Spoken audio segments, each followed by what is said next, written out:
Fala pessoal, neste vídeo eu quero compartilhar algumas atualizações do mercado cripto, especialmente para o Bitcoin, pois ele está seguindo uma movimentação de queda. Iniciando aqui, eu quero compartilhar esta análise que eu fiz há 2 vídeos atrás, um vídeo muito completo explicando minha perspectiva para o Bitcoin, e agora eu vou trazer aqui algumas atualizações. Esta análise aqui, o que eu fiz? Eu mapeei todos os meses do bear market do Bitcoin, desde o topo histórico em outubro de 2025, e desses 7 meses aqui, até abril, nós tivemos 5 meses de queda e 2 meses que ele terminou positivo. Então, 5 meses terminaram negativo e 2 meses terminaram positivo. Eu mapeei também desde a abertura do mês até a máxima do mês a porcentagem que o preço se movimentou. Então, o mês abriu, por exemplo, em 100 mil e foi até 126, essa porcentagem eu marquei. E essa porcentagem está marcada por essas bolinhas amarelas aqui. Então, se atentem a essa porcentagem. Nós tivemos no mês de outubro aqui uma porcentagem da abertura até a máxima de 10,65, depois o próximo mês 1,49, 4,67, 11,72, 0,73, 13,44 e 16,37. Eu peguei e somei todas essas porcentagens da abertura até a máxima e o total disso foi 59,12. E aí eu dividi isso por 7 meses, que foi os meses que eu somei. E o montante total foi 8,44%. E olha só que interessante, da abertura do mês de maio até a máxima, por enquanto que o preço foi formado, que o preço do Bitcoin formou, foi aqui nos 82.838,69, o Bitcoin subiu 8,52%, mais ou menos. Então, nós temos aqui algo muito interessante, porque se nós somarmos todas essas porcentagens aqui da abertura de cada mês até a máxima, a gente conseguiu identificar, por enquanto, a máxima do Bitcoin. Isso foi lá no dia 5 de maio, e eu compartilhei isso nas minhas redes sociais. Essa análise aqui eu achei muito interessante, ela é bem diferente, e isso apenas olhando uma estatística que poucas pessoas olham.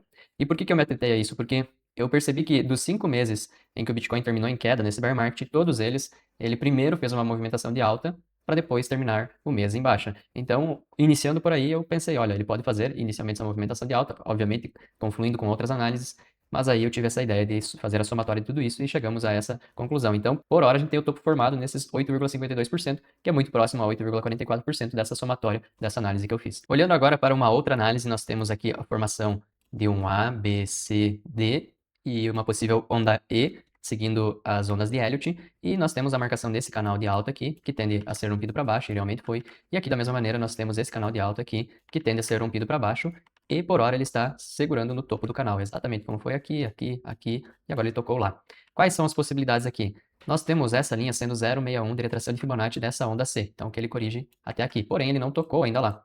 Ele precisa tocar lá para fazer a movimentação de queda? Não necessariamente, mas ele pode ainda ir lá. Então, nós temos duas perspectivas aqui. A primeira, ou ele já vai fazer esse movimento e depois seguir aqui uma movimentação de queda, ou ele ainda vai tocar lá em 0,61, que é 83.350 até 84 mil, para depois fazer a movimentação de queda. Mas por hora, ele está seguindo perfeitamente essa movimentação aqui. Precisamos apenas interpretar num período gráfico menor qual vai ser o movimento que ele vai fazer. Outra análise é usando esse indicador, onde nós podemos perceber que todos os topos do bear market foram marcados por essas varinhas verdes. Então, quando o delta aqui ficou verde por um bom período de tempo, ele sempre marcou os topos desse bear market. Por quê? Porque quando a tendência é de baixa, nós fazemos topos descendentes, o preço faz topos descendentes. E quando a tendência é de alta, ele faz fundos ascendentes. Então, no caso dele formar topos descendentes, nós levamos essa análise em consideração, onde ele faz esses topos descendentes toda vez que o delta fica verde. Então, aqui o preço do Bitcoin passou vários dias com o delta verde e nesse momento ele está invertendo para vermelho. E vocês podem perceber que toda vez que ele inverteu para vermelho foi quando a gente iniciou a movimentação de queda, marcando o topo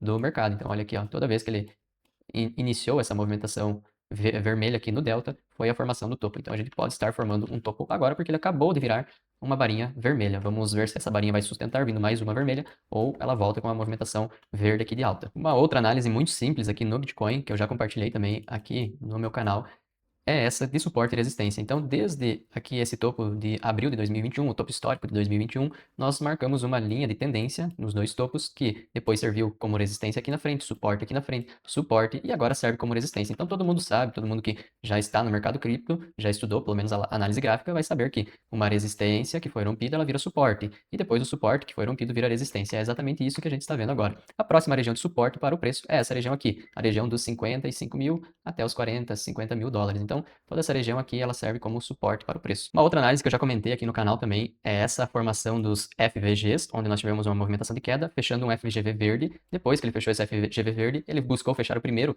FGV vermelho, e depois, logo em sequência, assim como ele fez nessa movimentação de queda da onda A, a onda C veio fechar exatamente um FVG verde. E depois, por consequência, a gente veio aqui fechar um FVG vermelho, assim como foi a onda B, e aí a onda D para agora vir a onda E. Então a próxima região de FGV que poderia ser fechada é aqui na região dos 46, 47 mil dólares, que vai até os 40 mil dólares. Não necessariamente eu digo que ele virá aos 40 mil dólares, mas essa região aqui é bem propensa a ele vir. E se você quer uma análise um pouco mais completa, retorne a uns 2 ou 3 vídeos atrás aqui no canal, que você vai ter essa análise completa. Eu sugiro que você assista. Outra análise que nós temos aqui, complementando essa possível formação de topo, é que nessa movimentação que o preço fez dessa onda A de queda aqui, ele fez um recuo, voltando exatamente na mínima aqui anterior, então fazendo um pullback nessa região que era suporte, virou resistência e foi dado sequência fazendo o pivô de baixa. Agora nós temos essa região de suporte, que foi a mínima dessa movimentação de queda, que virou resistência, e ele pode dar sequência fazendo o pivô de baixa. Então, isso complementando a nossa análise da formação do topo. Outra análise complementando a formação do topo é utilizando o RSI. Vocês podem perceber que o RSI no gráfico diário, toda vez que ele tocou o sobrecompra, foi quando ele marcou o topo nesse bear market, dos principais movimentos. Então, ele marcou aqui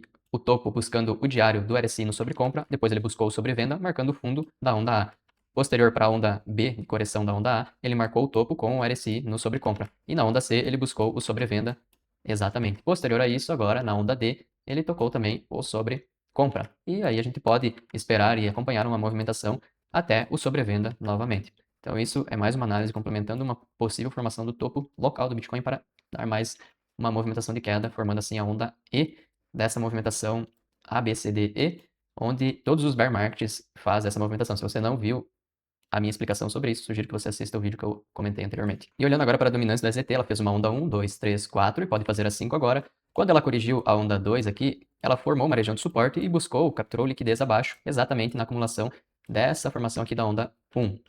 Posterior a isso, ela fez a onda 3, corrigindo e formando também uma região de suporte aqui nessa onda 3, que fez essa captura de liquidez aqui abaixo. E agora está voltando acima.